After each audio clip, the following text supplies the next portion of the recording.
Good luck, kid.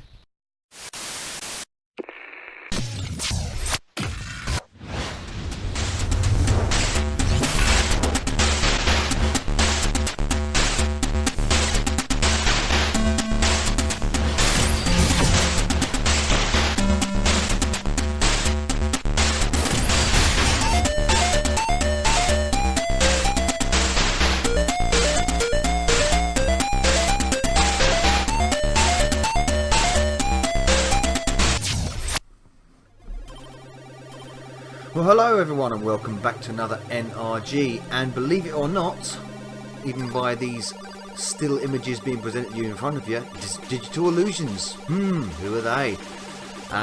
Pinball Dreams on the Amstrad CPC. Yes sir, this is brought to us by the phenomenal Batman Group, who do absolute wonders with the old hardware of the CPC.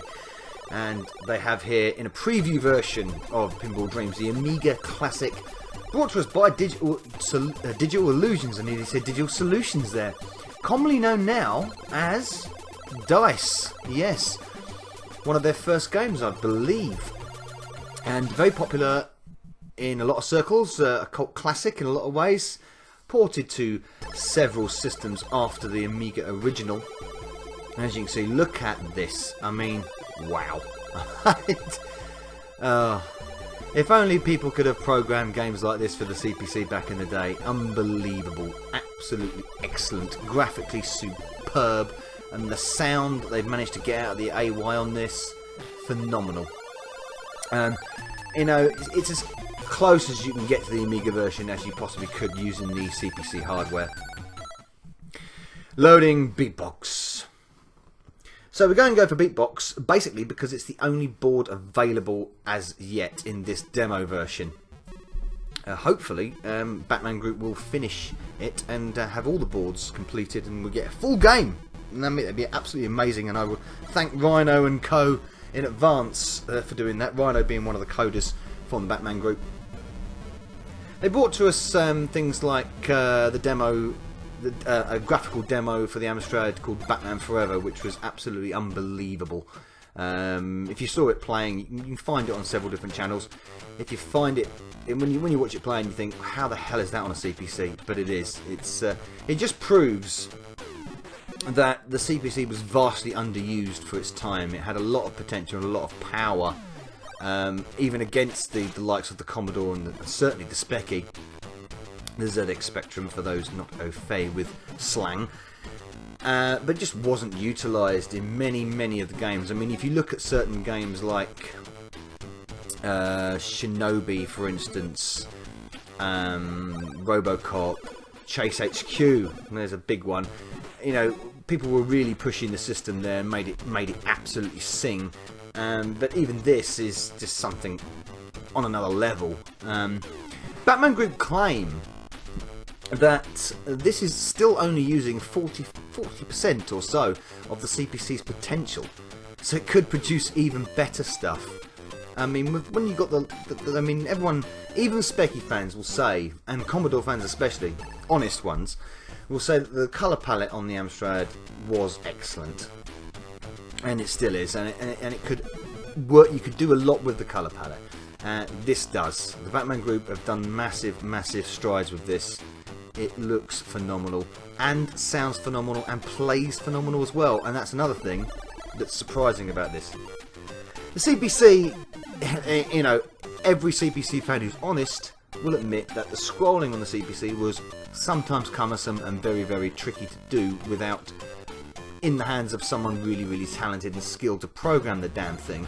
Examples of this can be found in the port of Altered Beast, for example, where the graphics are fine but the scrolling is terrible and ultimately ruins the game. Same goes for things like racing games like Cisco Heat, where the frame rate is absolutely shocking. It's because of crap coding, basically. We have seen racing games, we've seen scrolling games, platform games where the scrolling is done excellently. The recent remake of R-Type is an example of scrolling done well, and there are a few examples of the scrolling okay in certain other games. Some like Robocop is okay, for instance. There's an example right there. And would have improved like classic games like Gryzor and Ghosts and Goblins, which were decent ports on the game, but they used flick screen instead. But no bother, the vertical scrolling on this is smooth as silk. For the Amstrad, it is as smooth as silk and is lovely. It's fast, active, creative, responsive.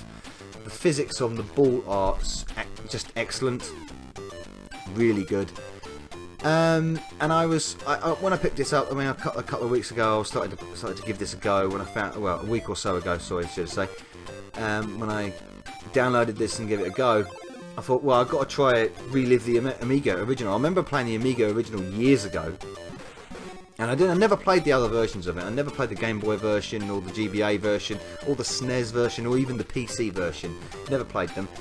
But the Amiga version I did years back, so I thought I've got to give that a go again. So I got the ROM for that, and they play so similar. Yes, the Amiga version obviously looks and sounds better because of the hardware restraints on the CPC, but my word, it's approaching it. It really is approaching it. And after I've finished talking, I'm going to give a little demonstration of the Amiga version, just a short minute or so of gameplay of the same board, of Beatbox, of Pinball Dreams. Pinball Magic's another game, which is okay. I've got a video on that. Just to see how similar they are, because they are. I mean, you've got to step back and say, look, this is 8-bit. Amiga was 16-bit, so there is a decline in the quality, but my word, the closeness of the two is very impressive indeed. And I really do hope they finish the game and have all 4 boards and we get a nice full release. It would be absolutely fantastic. Also, unfortunately, it doesn't collate your score, as you can see at the top there. It's just scrolling through general things at the top there, showing you the keys and everything. So hopefully when it's finished it will be fantastic. So there we go, Pinball Dreams on the Amstrad CPC. Cheers, thanks for watching, Novabug out. Here's some Amiga footage.